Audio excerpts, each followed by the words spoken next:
რესტორატორთა ასოციაციის თავმჯდომარის შოთა ბურჯანაძის განცხადებით, წლევანდელი ზაფხულის ტურისტული სეზონი ქვეყნის ტურისტულ ისტორიაში ერთ-ერთ საუკეთესო სეზონად შეიძლება ჩაითვალოს. ამ საკითხებზე მედია ჰოლდინგ კვირას პრესკლუბში დღეს გამართულ პრესკონფერენციაზე ისაუბრა. მან ქვეყანაში გასტროტურიზმის განვითარება შეაფასა და აღნიშნა, რომ საქართველოში ჩამოსულ ტურისტებს იმ ავთენტურობის გაცნობის შესაძლებლობა უნდა მიეცეთ, რაც ქართულ კერძებს რეგიონების კუთხით აქვს. შოთა ბურჯანაძემ სექტორში არსებულ პრობლემებზეც ისაუბრა. მისი განმარტებით სფეროში გამოწვევები ბევრია. მათ შორისაა არასტაბილური გარემო და დასაქმებულთა ნაკლებობა. როგორც მან აღნიშნა, საჭიროა სერვისის ხარისხის გაუმჯობესება და სახელმწიფოს მხრიდან მეტი ჩართულობა. პირდაპირ შეიძლება შეფასდეს, რომ სეზონმა გაამართლა ეს არა მარტო სფეროზე მოხდა მისი გავლენა ქვეყნის ეკონომიკურ მდგომარეობაზე, ასევე გავლენა იქონია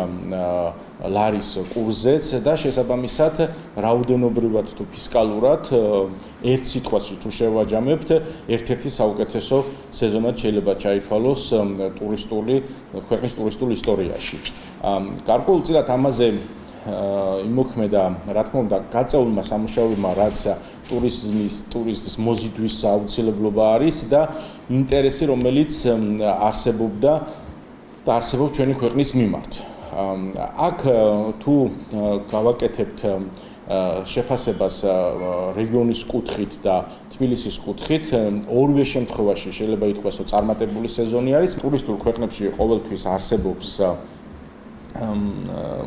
შეიძლება ითქვას მით უმეტეს ტურისტულ ადგილებში პრობლემატური კულტურული მიწოდება გასტრონომიის და ეს ჩვენ ქვეყანას არ უნდა დაემართოს, იმიტომ რომ ამ სფეროს ძირითად მიმართულებას ერთ-ერთ ძირითად გასტრონომია წარმოადგენს და სწორი განვითარებაში იგულისხმება ის, რომ ნელ-ნელა ვითარდება, მაგრამ უფრო სწრაფად უნდა განვითარდეს რეგიონებში გასტრონომიული როგორც პირობითად ჩვენ ხშირად გვინახავს ღვინის გზა, ყველის გზა და ასე შემდეგ, ზუსტად ესე უნდა განვითარდეს გასტრონომიული მიმართულებები. ჩვენ კადრები გვაკლია და ეს ძალიან მტკივნეული არის.